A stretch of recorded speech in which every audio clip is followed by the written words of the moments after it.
Welcome to another edition of The Bird Calls. I am your host, David Grubb, and I am joined by frequent contributor and good friend, Kevin Barrios. Kevin, good to have you back, man. It's been a minute. Yeah, it's great. I haven't been on since you took over, and I'm glad to, obviously I congratulated you through text and DMs and stuff, but, I've been busy. You've been busy, but I'm glad that we're finally getting a chance to talk, and I'm really glad that, we have local ownership, and especially somebody that, that I really love and respect. So it's great. Yeah, we get to keep it going. And like you said, it's local. And I think the commitment that we made to being doing everything that we've been doing, but doing it better and bringing it to video and trying to be a little bit more analytical and be that kind of site for folks, a place where people go to get really informed opinion. Because I think, as you can tell this week, the Pelicans fan universe is in shambles in a lot of ways. It's all over the place. And it's hard to gauge where the wind is blowing from minute to minute. And you are a passionate, I would consider you if somebody were to pick the average fan, and to me, this is not an insult. It's Kevin. Not me either. Basketball, but you love basketball. You are very involved with the local team as far as following it, keeping up with it. You give a damn about whether or not they win or lose. You pay attention to the details, but it's not your life. Right. It's enough of a passion for you as a fan that you care. You care what goes on with this team. You want it to see it do well. It's not good enough to have a basketball team. You want to see a successful product. And this past week, with all of the noise, whether it's, and we don't have to do the details on the off the court stuff, but it is noise around Zion on that side. And then, of course, the potential that either he or Brandon Ingram or someone else could be moved this week prior or during the NBA draft. It sparked so many different feelings. How have you dealt with it this week? Well, I mean, I have, I run the gambit of feelings. Depends on what time you ask me. I think Lido said it on Twitter, I can see both sides of the argument easily, you look at, just think about this. We had, before this all happened this week, a lot of people were talking about breaking up the Celtics. They got to break up those two guys. They got to fire the coach. This is the team that was in the Eastern Conference Finals this year, was in the finals last year. They had a rookie coach this year that got thrown in from the back of the bench, right? Not even a front bench coach to take over. And they're talking about they need to break up those two stars. And then, people are saying not to break up this Pelicans team that hasn't achieved anything in 4 years, except for the ninth seed. So it's kind of interesting that way. But at the same time, I understand not wanting to break it up because you see how great it is when it's together. And you see how incredible Zion Williamson is on the court. And he's easily a top 5 player when healthy. But there's always the when healthy. There's always the noise off the court, the mentality, the maturity, the approach to the game.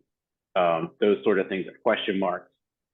In my opinion, I'm more leaning towards the idea that I would move him just because, and I understand a lot of people are going to say, it's a sunk cost. You're going to get pennies back on the dollar, but I feel like we're already getting pennies back on the dollar when, he's not playing 40 games a year, and I just don't see a pathway to him growing and maturing and being the player he needs to be and changing his approach enough here for him to be on the court consistently. And so, but it's a incredibly tough decision, and I think David Griffin is in a very tough spot. There's not a lot of ways for him to win this situation because if he doesn't trade Zion Williamson gets hurt again, then he's probably fired because the team will not succeed. If he does trade Zion Williamson and Zion Williamson doesn't get hurt and rises to what we thought he would be somewhere else, then he also probably gets fired. If something doesn't work out during the season, but you see Scoot Henderson take off and look like this amazing player, there's a chance that he also gets fired because that deal was there to be made, which would have saved the team money, but also brought in a player that you have a whole new start with. So there's a lot of ways that it could go wrong for him. So I don't envy him for being in that situation, and I totally see both sides. But as of right now, I wouldn't trade Brandon Ingram unless I was totally blown, like somebody's going to crazy overpay for him. I would move Zion Williamson for the deal, but if somebody calls me stupid for saying that, I'm not going to argue with them because I see why you would think it's idiotic to make that move.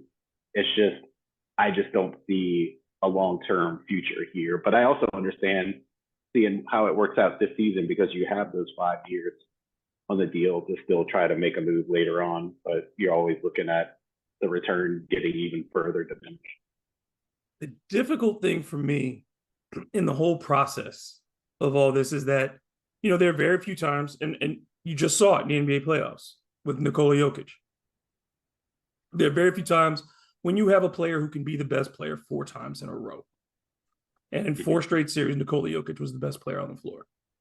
Every series, this dude led the entire playoffs in points, rebounds, and assists.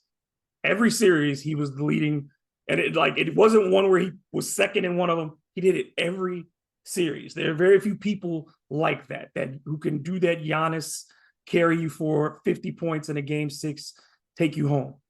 Zion, we believe, and you would say it too, when he's all there, Zion's capable of doing that. He's capable of being a guy who powers his way through a postseason and wins a championship, being the best player on a team. Yeah, he could be the best player in the league easily. Yeah. And I think the failure in this, and I don't know how will history judge it, it goes back to year 1 and the decision in my mind to surround Zion with a lot of young players, because we are seeing a young man who has not had that kind of situation where he got either enough veterans to raise him up as that group that he could trust within the system and buy in, or the kind of persistent culture, because you've gone through 3 coaches in 4 years, over this time. And I think that lack of consistency has hurt everyone, and his injuries on top of that. You throw all those 3 things together, and we've gotten the perfect storm for something that should be really good for everybody to have both fault and deniability in why this isn't working. Right. Yeah. And I also think going back again to year 1 is just being, and a lot of it has to do with the national media's narratives about him not wanting to be here, and also just the state of the league now, where you really have to pander to your superstar, where they gave him way too much slack. And it's hard to reel that back in. You can see they're trying to do that this year, with the firing of Teresa Witherspoon. But they also then are restructuring the training staff, which was something that he would want. So it's kind of both things there. But I think it's really hard to reel in. I gave in our group chat, I gave sort of a metaphor of when I was in high school. My junior year of high school, we had this teacher. It was her first year. I think it was her first year teaching. It was definitely her first year at the school. And from day one, like, my entire class knew that there was blood in the water and you could just do whatever you want. They made our life a living hell. Like, the first week of school, there was a fire drill. People flipping over desks, jumping out the window, all this stuff. Somebody came in one time dressed like Fred Flintstone, sprayed her down with silly string, all this, and it was just total chaos. Then Christmas break came, and then she came back in wearing like these knee-high leather boots, a leather mini skirt, these big hoop earrings, and all this makeup, and tried to have this like bad attitude, and just people just laughed it off, and like it got worse for her. She ended up losing her job at the end of the year. And I just feel like, once that, like, you've shown that weakness, it's hard to, like, get the respect when you're trying to be stern with somebody that you gave so much leeway to. And I think that's part of the problem, is that the relationship is just so fragmented And with like, somebody's got to go, whether it's the front office or the player, somebody has to go, or both, to make it work. And that's just how I feel like we are.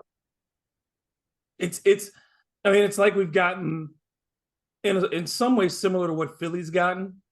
And it's weird because a lot of people said, well, it's, if you got Zion to have Joel Embiid's career, you'd be kind of happy.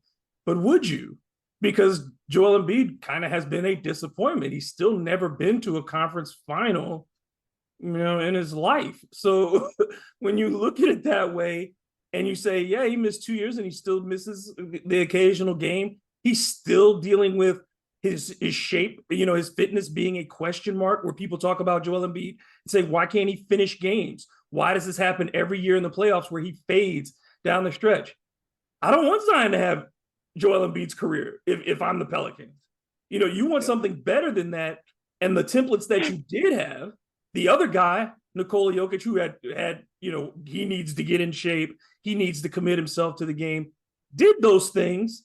And the Nuggets created a culture of accountability there for him, while also still giving him the team. And I think also keeping enough veterans around him too, that it was always professional here. The coach was established. When people said fire Mike Malone, they kept Mike Malone because he was establishing a rapport with that player and a culture and a standard of winning. The Pelicans have had none of those things.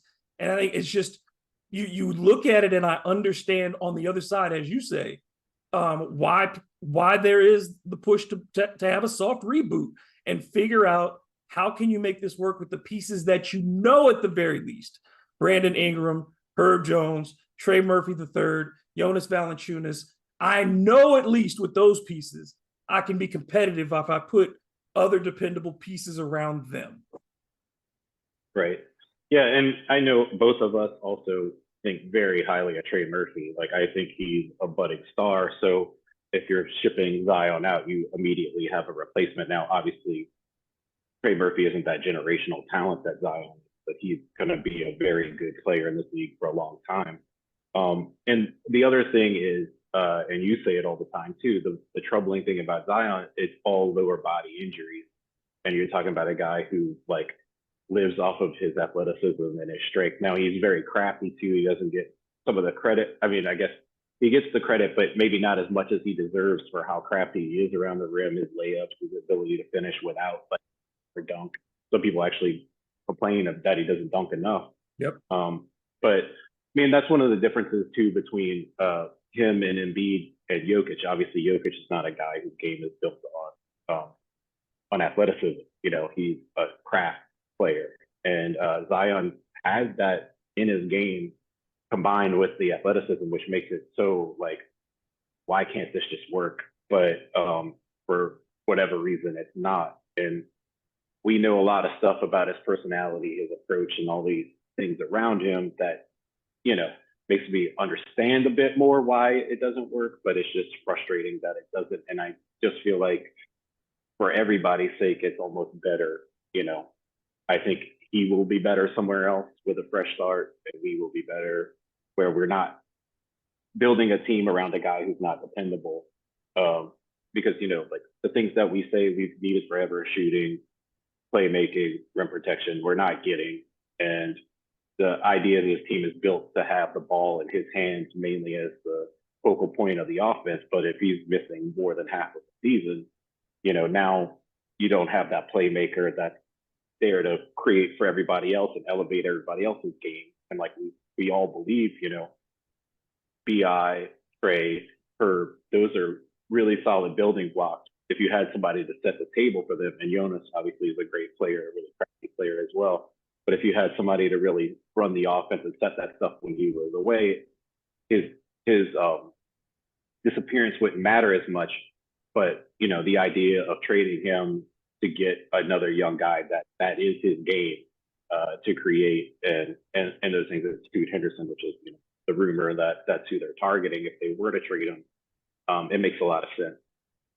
Yeah, I get though, and the report is that Charlotte is more interested in getting Ingram, whereas Portland is more interested in getting Zion. And I had last week on the Bird Calls, a gentleman who reports for about the Blazers and said, yeah, they want Zion, because if they're going to try to entice Dame to stay, they need a superstar. And as we've already said, Zion is the only one in that conversation of those two players there that we're talking about that can be that guy. So to get it to Charlotte, if Charlotte wants Ingram and that's what it takes, and you end up keeping Zion, if you're the Pelicans, then from your perspective, does that deal make sense? No, I think I would give it a run back with Zion one more year to see if there's no way to work a trade that makes sense where you get to keep BI. I mean, before we got CJ, when we were talking about potential trades and adding another guy, like go get Damian Lillard, because Damian Lillard is, outside of Steph Curry, he draws the most gravity behind the perimeter. And then you have Zion Williamson under the rim that draws probably the most gravity under the rim. So that's just, to me, a perfect pairing. So from a basketball fan's perspective, that would be amazing to watch if that could work out. I wish it would have worked out here, obviously, but I really like that fit. Obviously the idea to get Scoot Henderson makes more sense to me, but I don't really like what I've seen in terms of the trade with Portland, just because it's a little bit messy with contracts. Maybe Nurkic has to go somewhere. You can't really bring Scoot, Simons, and still have Herb and CJ on the roster. It's just a lot, and Dyson, it's just a lot of question marks. It's like a lot of redundancy. Yeah, where if Charlotte would want Zion, it would be much cleaner, because you can just trade him, take back Hayward's expiring contract, or maybe move him to a third team because it's an expiring contract, get another bid or something. It's just a lot more cleaner. So it's tough to see how they work out. So I don't know, but I'm not too keen on trading Ingram. I think if you do trade Ingram, then you might as well just trade both of them and do a reset and rebuild around Herb and Trey, as your pieces going forward, and then whatever else you could add, maybe possibly you get the second and third pick in the draft. I know you don't like adding that much youth to a roster, but that could be something that would make sense if you're gonna trade both. Do you think that fans have an appropriate value for Brandon Ingram, or is it a case of hometown overvalue? Because everyone that I talk to around the NBA says the same thing about Brandon Ingram. Talented scorer, not the guy who's going to get you there. Like, he's always going to be the number 2 at best for your team. And even if that may not be good enough for a champion. That's the general consensus. But if you ask Pelicans fans, by and large, if you say straight up Ingram for 2 and the 14, they say that's an over. The Pelicans are giving up too much.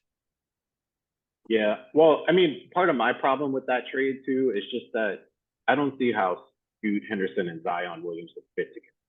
Now, I get the basketball part. That part doesn't. So yeah, and the value, and we definitely fall victim to, every fan base falls victim to overvaluing their guys, because they have an emotional investment in those guys, and they see those guys play more than they see anybody else play. So it makes a lot of sense that you're going to overvalue your guys. The thing about Ingram is that he's an extremely talented scorer. He's long, but also he has the ability to create for himself and create shots for others, which separates him, from like a Jaylen Brown, who we saw like what happened to him in the playoffs. Yeah, cannot handle the ball. So that now he's obviously, Jaylen Brown's a better defender, but in terms of scoring, Brandon Ingram's going to impact the game a whole lot more. Obviously, he also has his own injury history as well that you're looking at. But I think Brandon Ingram is a guy who's always he's gonna make a handful of All-Star games. He's always going to be in the discussion for an All-Star game. He's never going to be in an MVP discussion, obviously. But I think it's fair to have him rated pretty high. And Scoot Henderson, a lot of people think that he's going to be a guy that's in the all-star conversation, but again, I don't think anybody thinks he's going to be an MVP player at any point in his career. He would have to definitely develop a jump shot for that to happen. And, the only reason that I'm considering trading either of those guys for him is mainly because neither of them can stay on the court, and you can't really, it's not sustainable to have your two best players that your team relies on not be able to play. It's just one of them you can maybe get by with where they're in and out of the lineup, but two of them that miss so much time, it's just troubling, and it's just unsustainable. So that's why I think they have to break up at some point. And if you feel strongly enough about Scoot Henderson, this might be the time where you're able to jump. I don't know that next year you're going to be able to jump up to one or two, two or three to get an impact player that you really like. Whereas this year that opportunity is there because of the situation those teams are in. Because Charlotte needs to win. They have a new owner. They want to make a splash. And then Portland's trying to salvage their franchise cornerstone, keep him there until he retires and have impact. So you have two desperate teams trying to make a move. So now's the time to do that. Because I don't think you're ever going to get back up that high. Especially, maybe with Zion, but if he's injured again this year, it's going to be tough to move him for anything better than the second pick, maybe. Yeah, I think, your on-court match is really the most compelling argument to me to move Zion in this case, because what you're saying to me is I hired James Borrego for a reason. Look, what he does is he runs a guard-friendly offense. It is about tempo and creating three-point shots. So what do the Pelicans struggle with, particularly in the half court or at any time really, is creating tempo. And the guy that they compare Scoot Henderson to, Russell Westbrook or Donovan Mitchell, those are two of the comparison he gets a lot. The long wingspan. Excuse me. So yeah, if that's what you're getting, and like you said, that's not an MVP. That's not a guy who's going to win a championship for you, because I don't think Donovan Mitchell's going to lead the Cavs to a title, and Russell Westbrook never got past the first round by himself. But if what you're adding to Brandon Ingram and Trey Murphy, who needs shots, like if Trey Murphy's not averaging 10 3-point attempts per game next season, or close to it, then everyone on that coaching staff needs to be fired. He needs shots. You need to create others, these shots for guys. And the only way you're going to do that is by increasing the tempo. And Jose, bless his heart, is still only 5'10", man. And it's just, he's not going to get bigger. And that there are things he does not do well. And if he can shoot it well, fine. Yeah. And you have not given Kyrie the opportunity to prove himself. And Dyson clearly right now offensively is either in his head to the point where he's ineffective, or just has to develop, and that's going to take time. Right. And the other thing too, just looking at it, like you said, you trade Zion Williamson, you close your championship window, no doubt, right? But the best we've done is the 9th seed, with him. And so a move like this closes your championship window, undoubtedly. But it makes you competitive. It possibly makes you competitive and it depends on what you value as a fan. And the Saints have one championship and a lot of terrible years, right? My grandfather lived and died with the Saints every Sunday. I'm so happy that both of them were able to see them win a Super Bowl before they died. One's still alive, thankfully, but the other grandfather died. But after he got to see the Saints win the Super Bowl, that meant everything to him. And that means everything to some people. For me, I'm not as much championship driven. Obviously I would love us to win championship. But if you ask me if I would trade one championship for steadily in the playoffs, often going to the second round conference finals, but never winning a championship, but almost every year being in the mix, I would take every year being in the mix, because I want to have that fun, that excitement. I want to see a good basketball product every year. Whereas, so staying with the status quo, I feel like while we definitely have that championship window that if everything clicks right, you might get a championship in these next 5 years of Zion's contract. But there's going to be a lot of bad because of just the injury history and the mix, and a lot of disappointment, a lot of hopes that then get shattered. You know what I mean? Look, we were first in the West for a while. We were feeling great. We were making jokes about getting the Lakers pick and swap, and then they're the ones that are, you know, in the playoffs. We're the ones. So, you know, it's just, you know, that old joke about the worst thing they can give you is hope. And that's kind of what we've been having. We've been having a lot of hope that has not been, you know, hasn't paid off in the end. My gut is that a deal doesn't happen just because the price won't be right for somebody. It's really, and I think that there are other teams in pursuit as well that are probably more committed to getting up there than the Pelicans are. You know, I think David Griffin, it has to be the right deal. It has to be perfect for him to make this kind of deal because, again, he'll have to defend it. And he has to, like you said, be prepared for that backlash that comes with it. But what I do think is going to happen, and I want to get your thought on this, is everybody, like you said, they run it back with whoever they had in the offseason. And I still think if they do add a 14th pick, it's going to be somebody who's a skill set specific type player. Because you don't have a need for a rookie to kind of do a little bit of, no, you need shooting. Like if you're going to or rim protection, if that's what you're getting out of your rookie, get one that they can do one thing really well. And in those minutes, those 5 minutes that you're allowing them to play.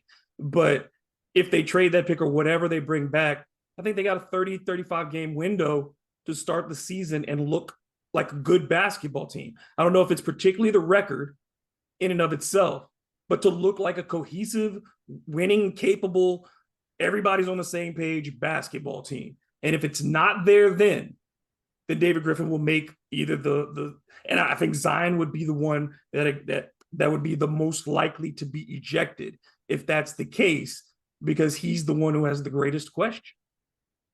Right. And I agree with you. I don't think that anything's going to happen. I think they're going to play it out. I could see them maybe trading Jonas, you know, he'd be a scapegoat for, even though it wasn't his, I mean, they used him incorrectly. We've said that so many times over the last season. Go back and look at the numbers. Yeah. Again, it's not the problem. Mm-mm. But the thing that I find interesting this time, you know, throughout Zion's career here, the noise has always been he doesn't want to be here. But now we're starting to hear that the team doesn't necessarily want to hear. And that's a new spin on things that maybe makes me think there's a possibility that it's going to happen. But I still think, like you said, at earliest, it's going to happen at trade deadline, but most likely it's going to happen in next offseason if things don't work out right. And that means another president of basketball operations not named David Griffin is going to be making trade. And another coach and a lot of Yeah, a lot of turnover in that building after that, if that's how it goes. Now, if it goes great, then awesome. That's what I hope. But, you know, I do think that the chances of the trade happening are extremely low unless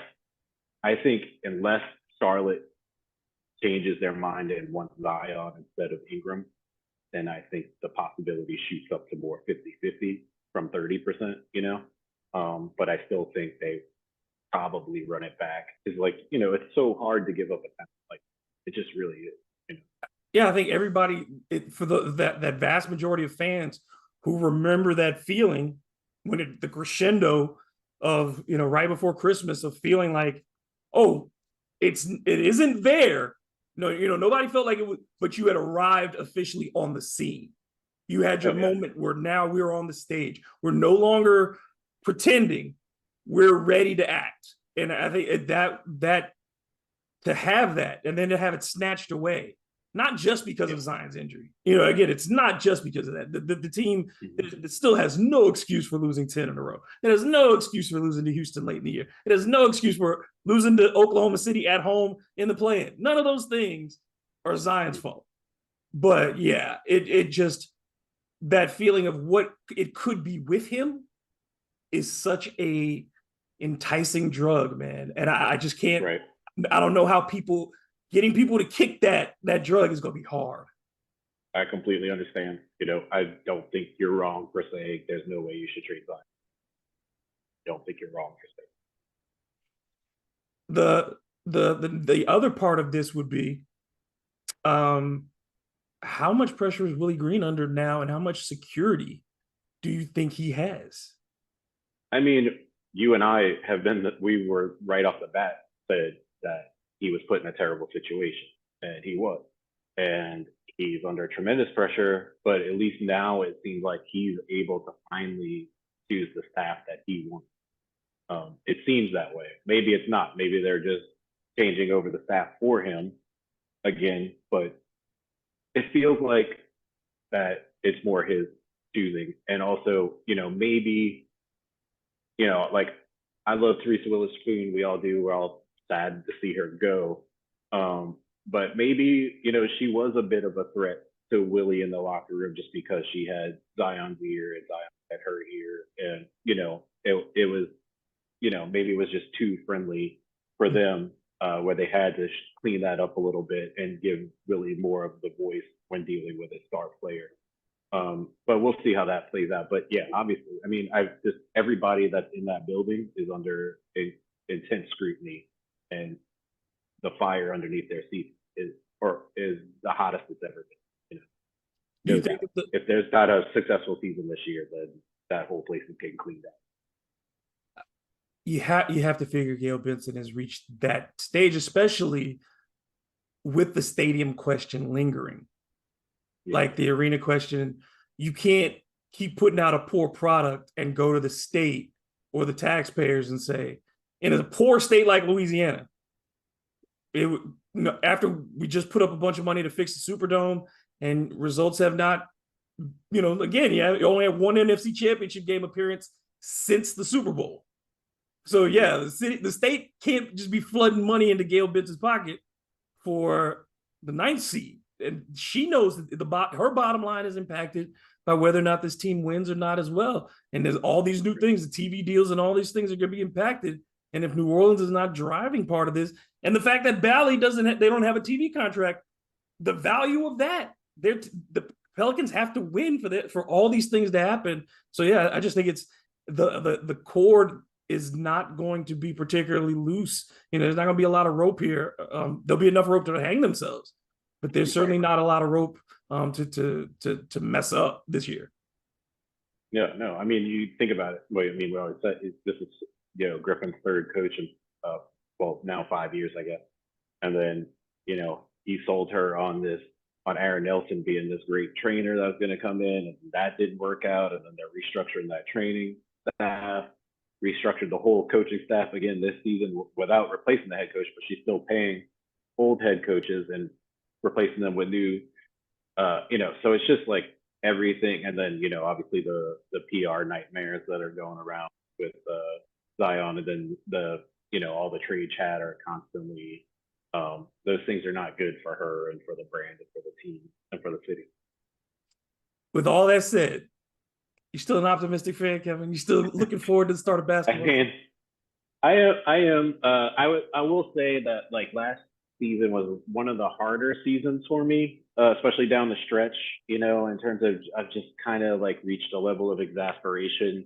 You see things, like we've been saying they need shooting, rim protection, playmaking for the 4 years, and they still won't get it. And you see a player like Jonas, who's fantastic.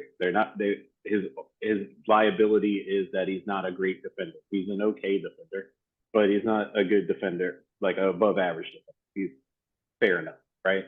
But he's super crafty offensively. The offense is in the toilet, and they won't dump him down the ball and just let him wreck shop. And he's even a crafty passer out of the post. And those are easy fixes. Also, like a guy like Kyra, when he comes in, looks great, and he does something that no other point guard on that team does, is collapse the defense with his speed and putting pressure on the rim and then just kicking out. Those are simple ways to create offense. These kind of like simple things that just we saw every game, and like you would also like see fans on Twitter or in Chris's spaces putting out these ideas over and over again for weeks and weeks and weeks and weeks. And then finally they try one of those things eventually and it works amazingly. And it's just so frustrating. Like, we shouldn't be smarter than those guys, like we should not be. And I'm not under any illusion that I actually am, but it's just frustrating in that sense when you have these ideas that seem so obvious and they just will not implement them. And then when they do, they work. So yeah, it was a tough season, especially seeing the Lakers make that late season surge, and that was great to see him get swept. But I really did enjoy the finals, even though it was a 5-game series. I thought the games were entertaining and fun, and I was really happy that Denver won. So that was really great. But yeah, I'm excited about the season starting. I mean, it's still like it's just annoying that we're constantly under these clouds, and like every week there's some new thing that we have to worry about or deal with. But once we get through the draft, I'll be more like excited about things because then we'll know. Because if Zion or BI aren't traded on draft night, it's not happening until possibly trade deadline. But I still think it would go all the way through the season. I'm gonna be so mad if San Antonio drags out the first pick. You know what I mean? Like, yeah, because we needed to get to 2 so we can get this thing settled and be done and know what's going on. Right. You know what's going on at 1. We're already done with this. No one's moving anything. You're taking Victor. Let's just get that part done. Let's walk in. Victor, walk straight to the stage and let's get on to the drama. But those 5 minutes that we're going to be forced to wait, and I know San Antonio is going to sit there and milk it all because ESPN's going to ask them. Whatever. Mm-hmm. NBA is going to say, we need the build up, get the store, make sure we get all the build up we can. Yeah. They're going to do 45 minutes about Victor Wembanyama, like before the draft even starts. And then they're going to recycle the same thing for 15 minutes, cut up, like stretch it out. Let me ask you this, just curious. So if the big trades don't happen, like if BI or Zion get traded, do you feel like there's going to be moves made on draft night, though, outside of that? Perhaps like a Jonas, I wish we had a Jonas, or like moving up in the draft or just trading the pick and some salary to get somebody else? Or what are your feelings on that? It's tough because the players that everybody keeps mentioning as far as like, Miles Turner, whatever, I don't think the Pacers want to move Miles Turner anymore. I think that the time passed and you needed to pay more when they were willing to make that deal. And now that they've restructured his deal and they feel like he's really affordable, which he is now. And he fit with them last year. He had some of his best production for them last year. I don't think they're interested in moving him anymore. So Jonas for Miles Turner doesn't appeal to Indiana. So where does Jonas fit? And that's the hard part, is going through and trying to find a team where he fits and what you're getting back is something that's useful. So to me, I'd rather see them trade that pick to get a veteran. But the problem is, who are the veterans too that are going to be available still at this stage that that teams are looking to move, because everything is so jumbled up by what could happen with James Harden or what could happen with Chris Paul or what could happen with, so the Pelicans are in this defensive position again, because you're not in a position to be aggressive about free agency. You're not in a position that you have a great draft pick. So if they do stick, then if they do have to take a draft pick, I'm fine with them taking Jett Howard from Michigan and taking a shooter or someone like that. Someone that fits the profile of the guys they've taken lately, either an experienced person who can come in and play, or someone who has a very specific skill set. If they draft for talent and reach again, as they pretend, what are they? I don't think that they're serious unless that player's getting moved. Do you think they're still interested in like John Collins? Or I know they were linked very heavily to him at the deadline. Are you going to take that risk on a guy again who's never played 70 games in a season? You got all these injury problems. You're going to take another risk on another guy who's never played 70 games in a season? I mean, what we want is different from what they want. But knowing that they were very interested in acquiring last me, season? it's Do you think not the they're still power into forward it? position. It's you got to get the backup center, and those are more affordable to me out there.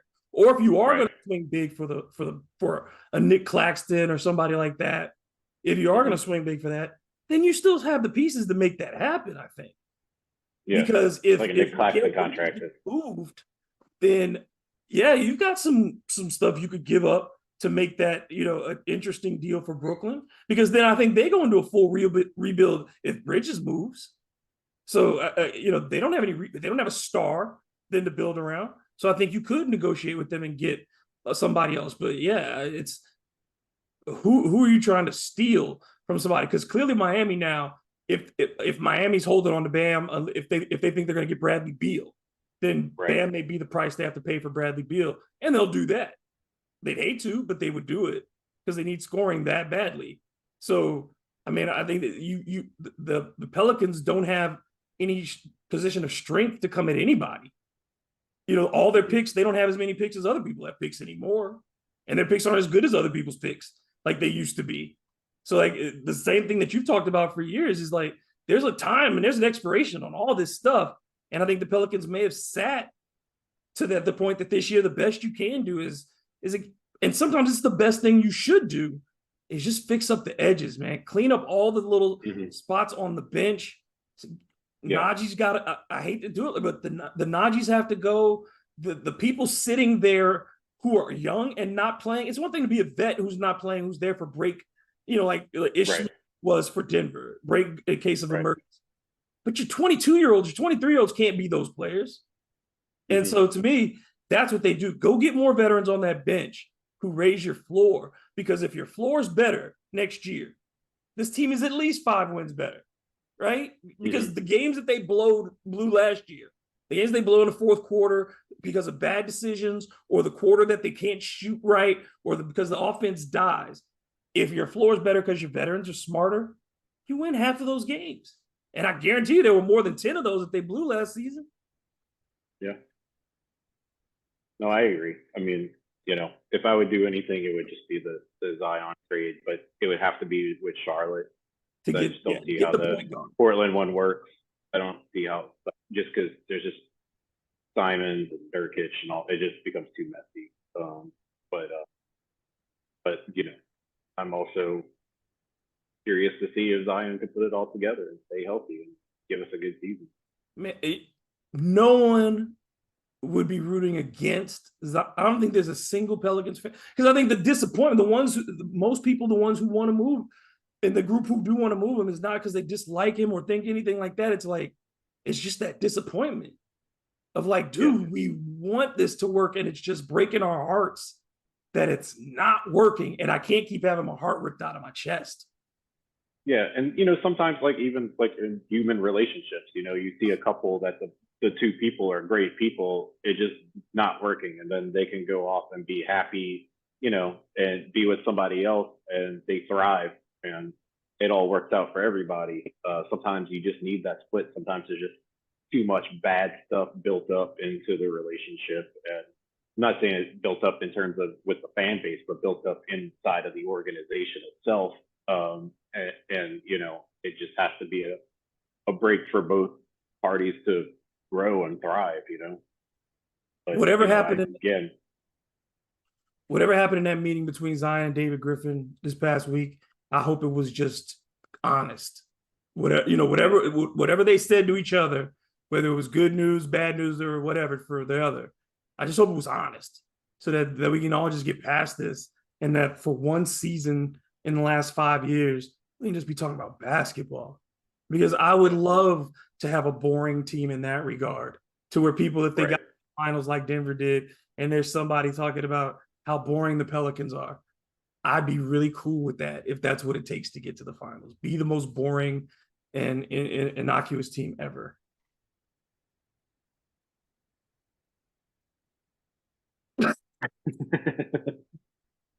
I think that's a good place to put a bow on it. Y'all know how to follow Kevin B from Bounce on Twitter, and you know how to follow me at DM Grubb. Please continue to check out the Bird Rights, and make sure you subscribe here on YouTube. and wherever you get the bird calls each and every week that we put them out. So until the next time, as usual, in the words of our host emeritus, Mr. Preston Ellis, let's go.